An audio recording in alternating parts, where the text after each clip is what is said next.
ഇടവേള ബാബുവിനെ ലൈംഗിക പീഡന പരാതിയിൽ പോലീസ് അറസ്റ്റ് ചെയ്തു എന്നൊരു വിവരം കൂടി ഇപ്പോൾ വരുന്നുണ്ട്. ഇന്ന് ചോദ്യം ചെയ്യാൻ അന്വേഷണ സംഘം വിളിപ്പിച്ചിരുന്നു. ചോദ്യം ചെയ്യലിനിടെ അറസ്റ്റ് രേഖപ്പെടുത്തിയിട്ടുണ്ട്. ഇന്നലെ മുകേഷിന്റെ കാര്യത്തിൽ സംഭവിച്ചതുപോലെ തന്നെയാണ് അറസ്റ്റ് രേഖപ്പെടുത്തി ഒരുപക്ഷേ സ്റ്റേഷൻ ജാമ്യത്തിൽ വിട്ടേക്കും.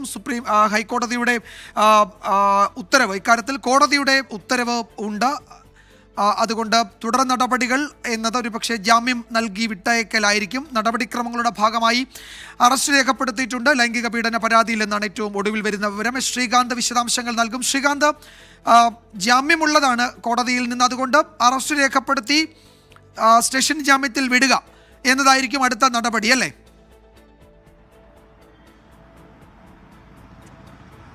അതങ്ങനെ തന്നെയാണ്, അക്കാര്യത്തിൽ സംശയം വേണ്ട. കാരണം നേരത്തെ പ്രിൻസിപ്പൽ സെഷൻസ് കോടതി മുൻകൂർ ജാമ്യാപേക്ഷ പരിഗണിക്കുകയും അദ്ദേഹത്തിന് ജാമ്യം അനുവദിക്കുകയും ചെയ്തതാണ്. ഈ പശ്ചാത്തലത്തിൽ സ്വാഭാവികമായും ഉണ്ടാകേണ്ട നടപടിയാണ് സംഭവിക്കുക. അറസ്റ്റ് രേഖപ്പെടുത്തുക, പിന്നീട് ജാമ്യത്തിൽ വിട്ടയക്കുക, പിന്നീട് ഈ ജാമ്യം എക്സിക്യൂട്ട് ചെയ്ത് വിട്ടയക്കുക എന്നുള്ളതാണ്. അതിനു മുൻപായി ഒരു പക്ഷേ ഈ പൊട്ടൻസി പരിശോധന ഉണ്ടാകും, ലൈംഗിക ശേഷി പരിശോധന ഉണ്ടാകാനുള്ള സാധ്യതയുമുണ്ട്. സാധാരണ നടപടിക്രമം അങ്ങനെയാണ്. 376 വകുപ്പ് തന്നെയാണ് ഇടവേള ബാബുവിനെതിരെയും ചുമത്തിയിട്ടുള്ളത്. അതിനാൽ തന്നെ മുകേഷിന് സമാനമായ നടപടിക്രമങ്ങൾ നിലവിൽ ഇടവേള ബാബുവിനും പ്രതീക്ഷിക്കാം എന്നാണ് മനസ്സിലാകുന്നത്. നേരത്തെ principal sessions judge honey M Varghese ഇടവേള ബാബുവിന്റെ മുൻകൂർ ജാമ്യ ഹർജി പരിഗണിച്ച് മുൻകൂർ ജാമ്യം അനുവദിക്കുകയും ചെയ്തതാണ്. അതിന്റെ അടിസ്ഥാനത്തിൽ ഇന്ന് രാവിലെയാണ് ഇദ്ദേഹം എത്തിയത്, ഇടവേള ബാബു എത്തിയത്. പിന്നീട് ഇവിടെ ചോദ്യം ചെയ്യൽ നടക്കുകയുണ്ടായി. പ്രത്യേക അന്വേഷണ സംഘത്തിന്റെ ക്യാമ്പ് ഓഫീസാണിത്. ഈ ക്യാമ്പ് ഓഫീസിൽ വെച്ചാണ് ചോദ്യം ചെയ്യൽ നടക്കുകയുണ്ടായത്. അതിന്റെ തുടർ നടപടി എന്ന രീതിയിലാണ് ഇപ്പോൾ കാര്യങ്ങൾ മുന്നോട്ട് പോകുന്നത്.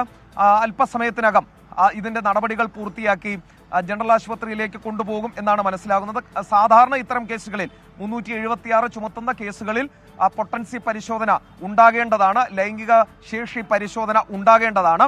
അതാണ് സാധാരണഗതിയിൽ നടക്കേണ്ടത്. അതിനുശേഷമായിരിക്കും ഈ നടപടിക്രമങ്ങൾ പൂർത്തിയാകുന്നത്.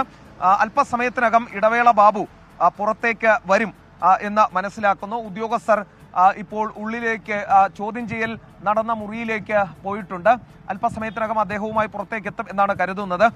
ഇന്നലത്തെ മുകേഷിന്റെ കാര്യത്തിലുണ്ടായ അതേ നടപടിക്രമം തന്നെയായിരിക്കും. ശരിയാണ്, ശ്രീകാന്ത് സൂചിപ്പിച്ചതുപോലെ ഇന്നലെ മുകേഷിനെ വിളിച്ചു വരുത്തി ചോദ്യം ചെയ്ത് അറസ്റ്റ് രേഖപ്പെടുത്തുകയും പിന്നീട് വൈദ്യപരിശോധനയ്ക്ക് വിധേയനാക്കി സ്റ്റേഷൻ ജാമ്യത്തിൽ വിട്ടയക്കുകയും ചെയ്തിരുന്നു. കോടതി ഉത്തരവിന്റെ പശ്ചാത്തലത്തിൽ അതേ നടപടിക്രമം തന്നെയാണ് ഇവിടെ ഇടവേള ബാബുവിന്റെ കാര്യത്തിലുള്ളത്. ലൈംഗിക പീഡന പരാതിയിൽ രാവിലെ ചോദ്യം ചെയ്യാൻ വിളിപ്പിച്ച് പ്രത്യേക അന്വേഷണ സംഘം ചോദ്യം ചെയ്യുന്നു, അറസ്റ്റ് രേഖപ്പെടുത്തുന്നു. വൈദ്യപരിശോധന ആവശ്യമെങ്കിൽ അതുകൂടി നടത്തി സ്റ്റേഷൻ ജാമ്യത്തിൽ കോടതി ഉത്തരവ് പ്രകാരം ഇടവേള ബാബുവിനും ജാമ്യം നൽകും. അറസ്റ്റ് രേഖപ്പെടുത്തി എന്നതാണ് ഇപ്പോൾ വരുന്ന ഏറ്റവും പ്രധാനപ്പെട്ട വിവരം.